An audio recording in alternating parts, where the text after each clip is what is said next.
Chapter 1. This is London. Every year, more than 9 million people come from countries all over the world to visit London. They go to the theatres and museums. They look at interesting old buildings, many of them hundreds of years old. They sit or walk in the beautiful parks, or have a drink in a pub. They go to Oxford Street to look at the shops, or to Harrods. 2 million visitors go to the Tower of London. 1 million more go to see St. Paul's Cathedral.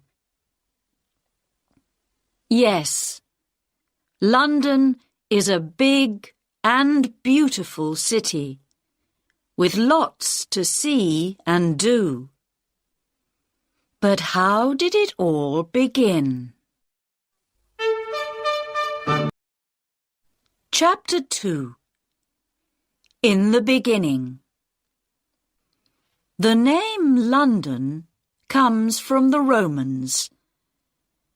There were people living here before they came, but we do not know very much about them. The Romans came to England in AD 43. They built houses and other buildings and made a town next to the River Thames. They called the town Londinium. They built a bridge over the river, and ships came up to Londinium from the sea. The town got bigger and bigger. Important new buildings went up, and you can see some of the Roman city wall today, near the Museum of London. It was a rich town, with about 50,000 people living in it.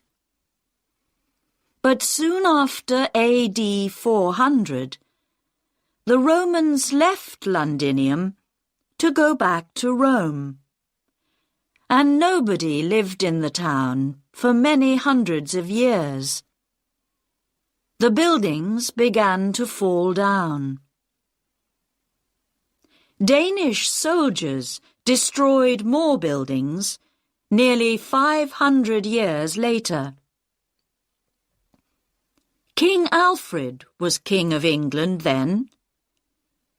He got the Danes to leave London, and his men built the town again. In 1066, William the Conqueror came to England from France to be king. Soon after, he began to build the Tower of London. When Henry VIII was king, in 1509, 50,000 people lived in London again. By the year 1600, there were 200,000, but a lot of them lived in old and dirty buildings. In 1665, 100,000 people died from an illness called the plague. This was called the Year of the Great Plague. A year later, in 1666, there was a big fire, the Fire of London. It began in a house in Pudding Lane, near London Bridge. More than 250,000 Londoners lost their homes in the fire. It destroyed St. Paul's Cathedral and 88 other churches.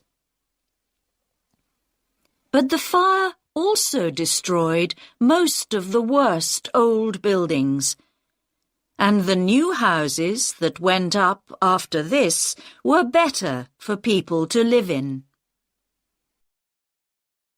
A new St. Paul's Cathedral was built between 1675 and 1711. By 1881, more than 3 million people lived in London. Today, more than 6 million people live here. There were 8 million in the 1960s, but in the 1970s and 1980s, people moved out of the centre of London. Chapter 3. Visiting the City. A quick and easy way to get to different places in the city is to use an underground train. The trains run all day and most of the night. Buy your ticket before you get on the train. It's better not to make your journey between 8 o'clock and 10 o'clock in the morning, or 4 o'clock and 6 o'clock in the evening. These are called the rush hours. Thousands of people are going to work or coming home again then, and it is difficult to move or to find a place to sit on the train. You can see much more of London from one of its famous red buses. Some special visitors' buses take you to many of the interesting places in the city on one journey.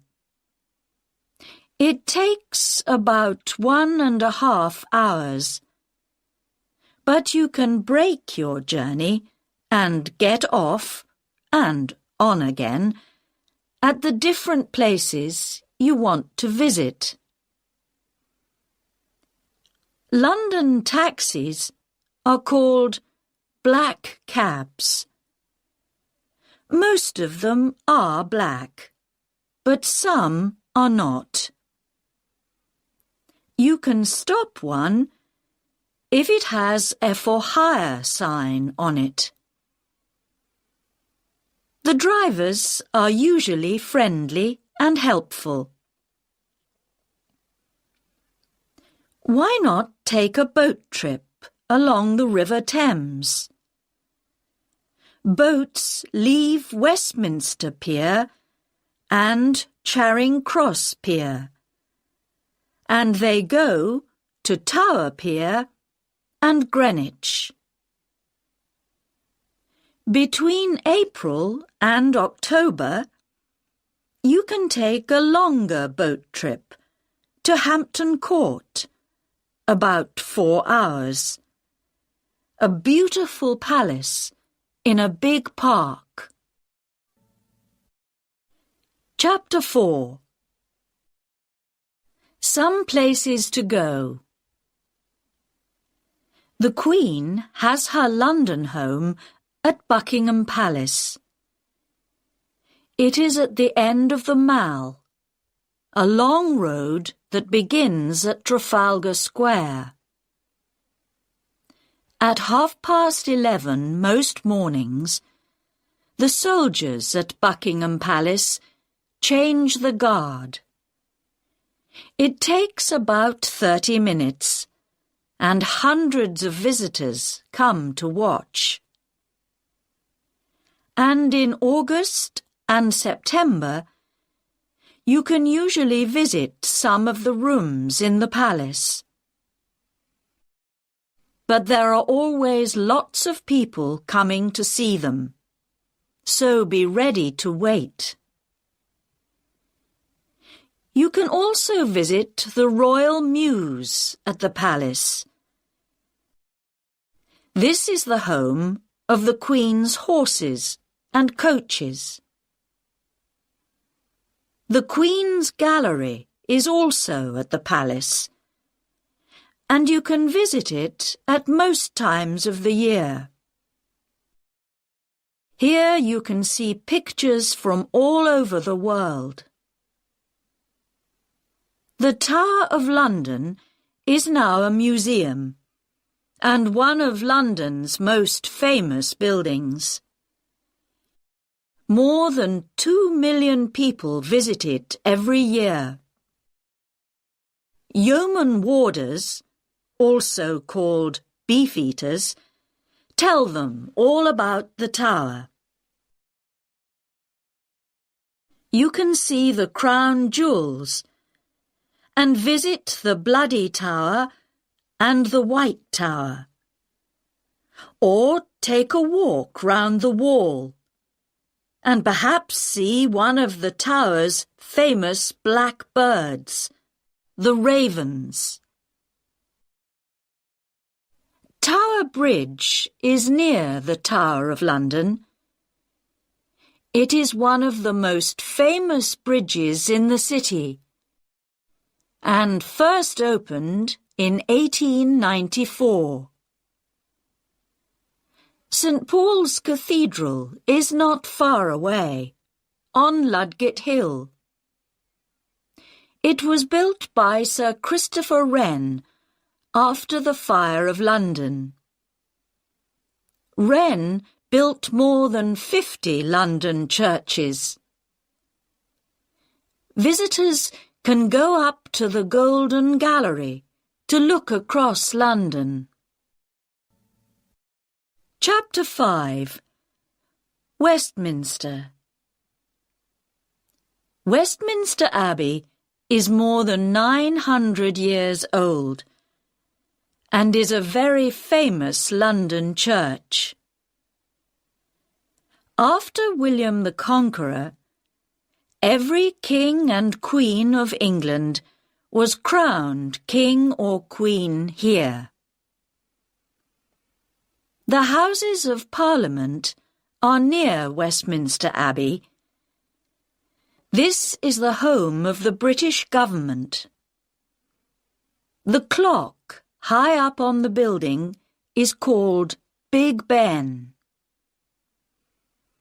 The Prime Minister, the head of the British government, lives at 10 Downing Street.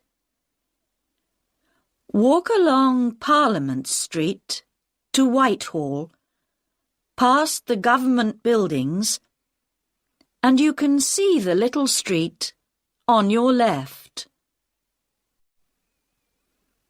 Parks and gardens.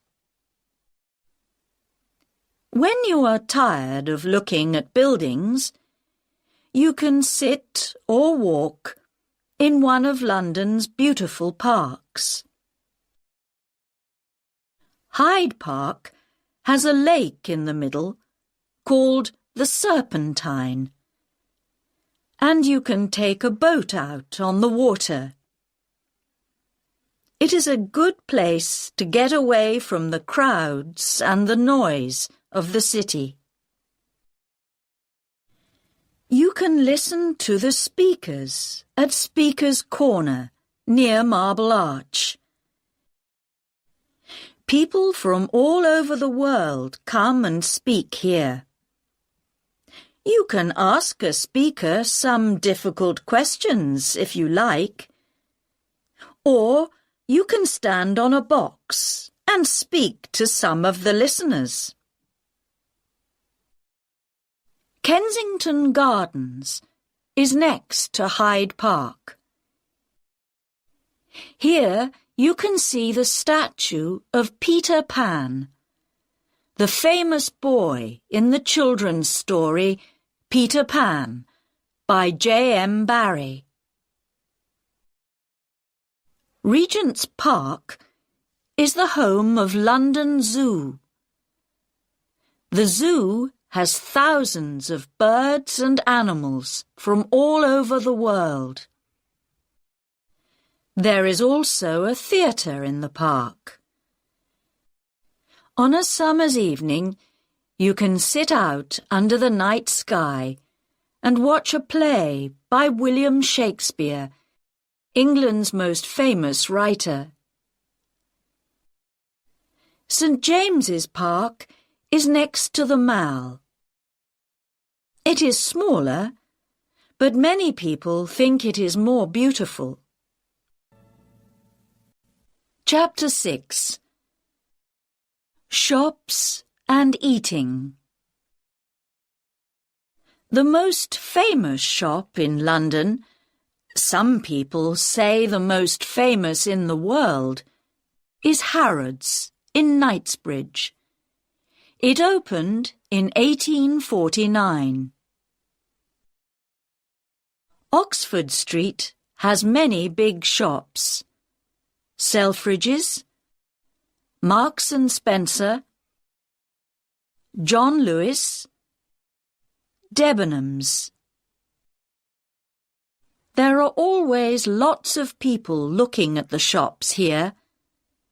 But at Christmas, thousands more people come to see the wonderful Christmas lights and to buy things for their friends and family for Christmas.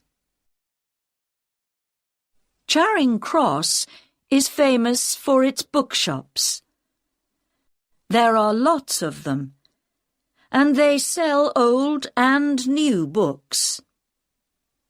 One of the oldest and most famous is Foyle's. It has thousands of books, but it can sometimes be very difficult to find the book you want. Covent Garden was once a big food market, but now it has lots of small shops and cafes, and there are street performers to watch.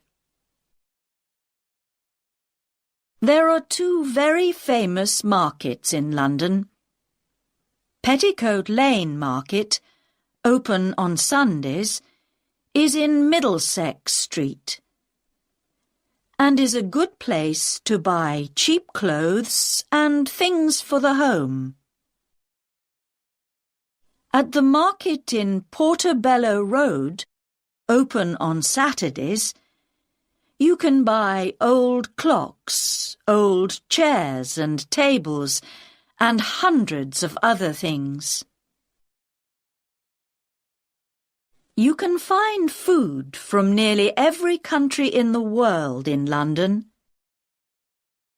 In Soho, in the West End of London, you can eat food from Italy, India, China, Japan, Greece, and lots more places.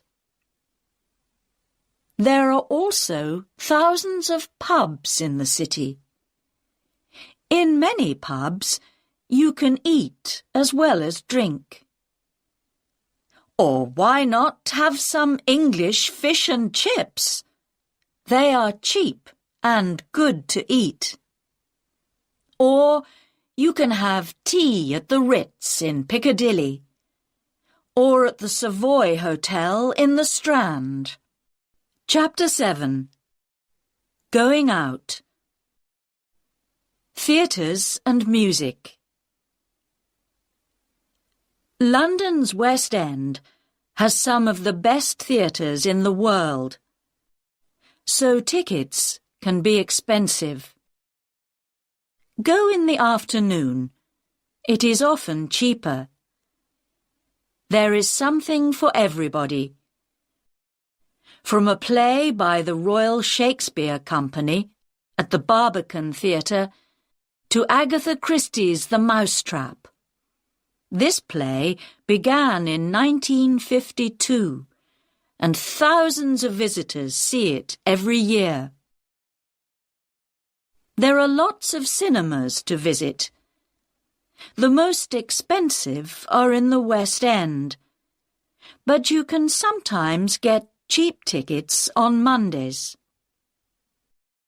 You can hear wonderful music and singing from all over the world at the Royal Opera House in Covent Garden, the Royal Albert Hall in Kensington Gore, the London Coliseum in St Martin's Lane, and the Barbican Centre, Silk Street. For ballet, go to the Sadler's Wells Theatre in Rosebery Avenue or to the Royal Opera House.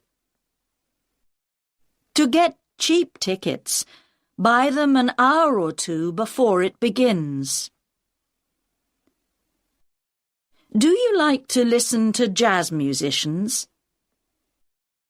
You can hear some of the best at Ronnie Scott's Club in Frith Street, or at the Bull's Head Barns at Barnes Bridge, or at 100 Club at 100 Oxford Street.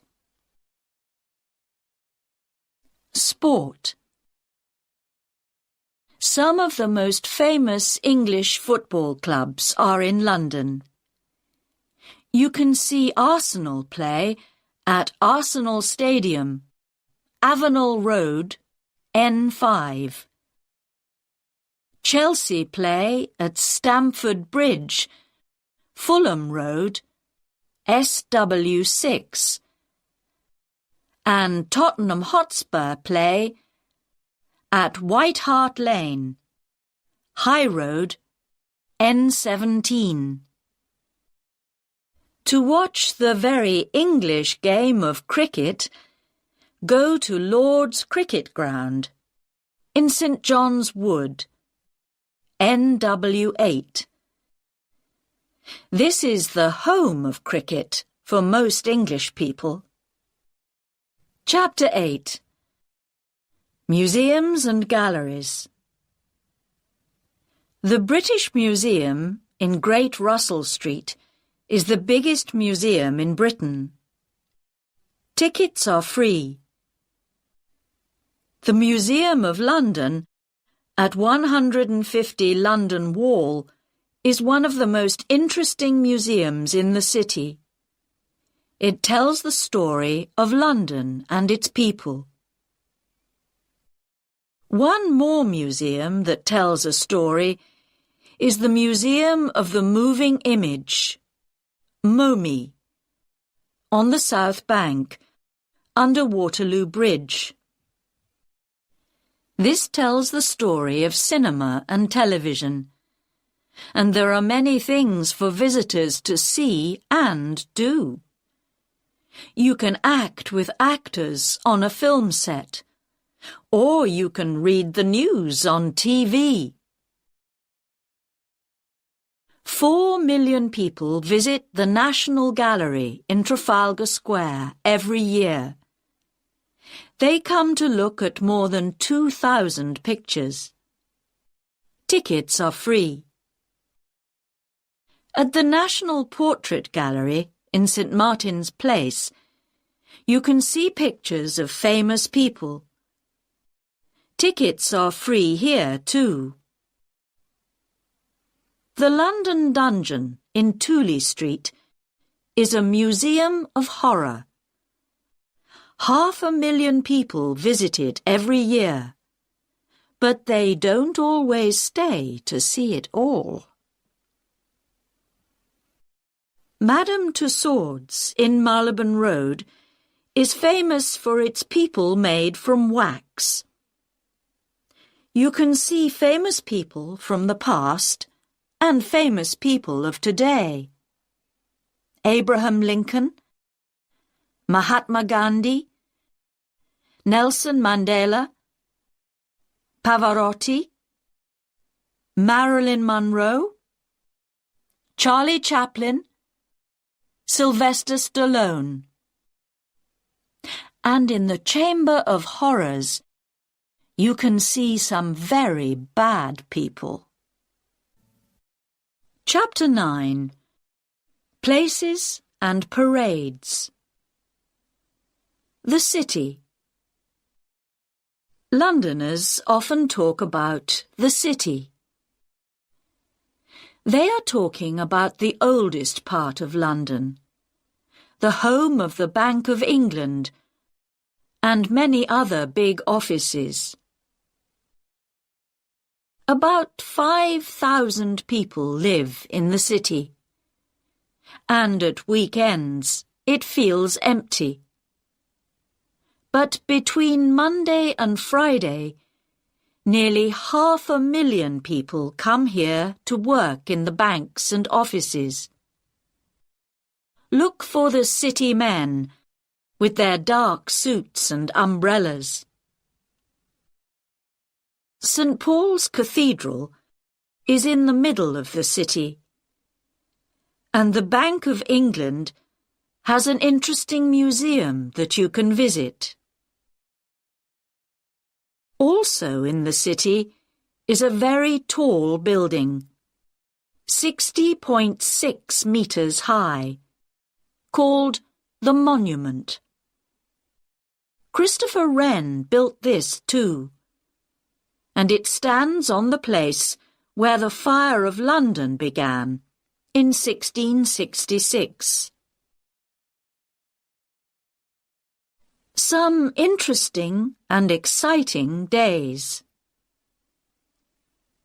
Every year, on a Saturday morning in June, Foot Guards and Horse Guards have a parade for the Queen.